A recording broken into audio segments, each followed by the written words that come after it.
up, guys? Coach Jesse Minshew with GetHandles.com. Got some basketball answers for you today.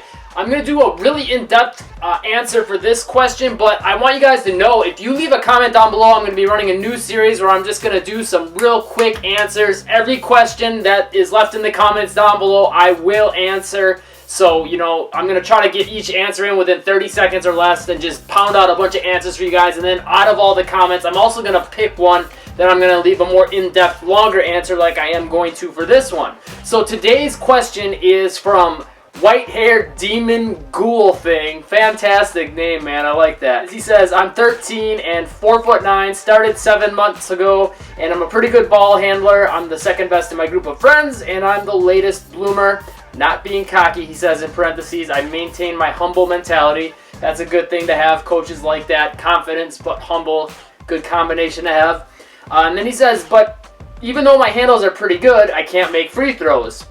Well, even though that's kind of a thing I'm going to talk about in a second here. But he says, I put the most strength I can into my free throws, but they're always an air ball. Do you have any tips that will help me put more strength into my free throws? I train every day for about 3 hours by myself without a hoop, except for Fridays when I go with my friends after school to a court. So great question, very good details as far as some details about what you're doing to practice. That really helps me answer this question well for you. So awesome. So he says, even though I'm a good ball handler, I'm not a good shooter. Well, a funny thing is, I've noticed with a lot of players, especially younger players, is they tend to be good at one or the other. Like me growing up, great ball handler, not such a good shooter. And then for a while I focused on being a good shooter, and I was a pretty good shooter, and my handles kind of went away. So you got to have that balance of both. But I've noticed a lot of players have a tendency to be good at one but not the other. So the key thing you want to make sure you're focusing on is that you're going to continue to work on your ball handling, but you also need to make sure that you get some practice in with a basketball hoop. The fact that you're only using a basketball hoop here and there, that's a problem. That's one of the things I noticed, is it sounds like you're not getting much practice in with the hoop. Now, if you getting to a hoop is not an option for you, number one, I would try to find a way to make it an option. Get a portable hoop at your house, or try to find a park or something, or a gym somewhere near that you can get to at least 3-4 days a week. That'll help you quite a bit, number one. Number two, you can do some shooting drills to work on your form and transferring your energy in your shot, as far as just without a hoop, just getting some form shooting the ball straight up and catching it, or laying on your bed shooting it straight up and trying to catch it.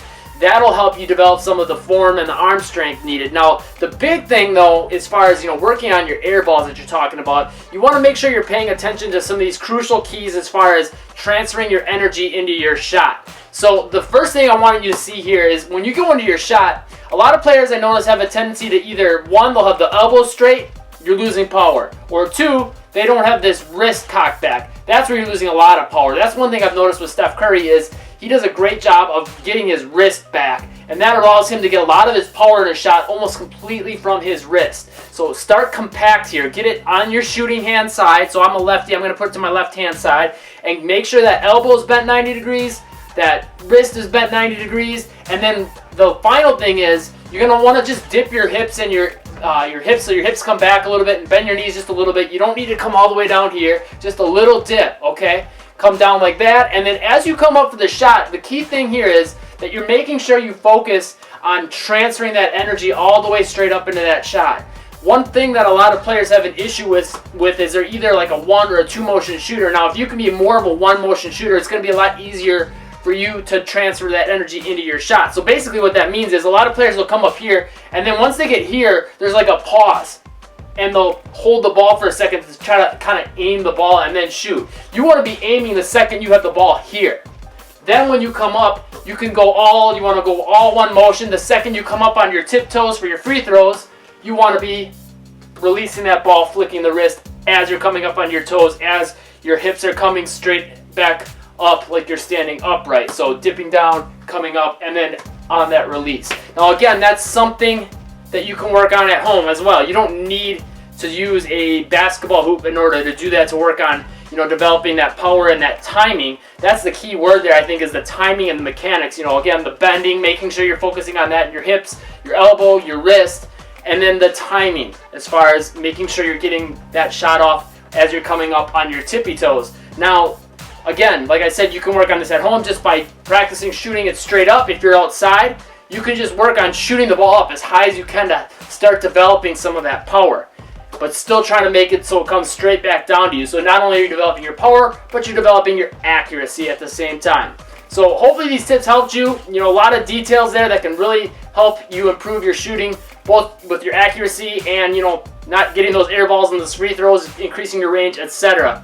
Also, if you want some more ways to improve your scoring, I have something new for you guys, something new that's free. Just click this link in the top right-hand corner of the screen. You can get a full free report that I have made for you guys. It's the 5 fatal mistakes that most basketball players make without even realizing it. Just click that link, pop in your email, and I'll send it over to you right away. It's going to give you some more tips as far as improving your scoring. It's focused more on scoring as far as, you know, your shooting mechanics, creating shots for yourself in the game, etc., etc. A whole bunch of great stuff there for you.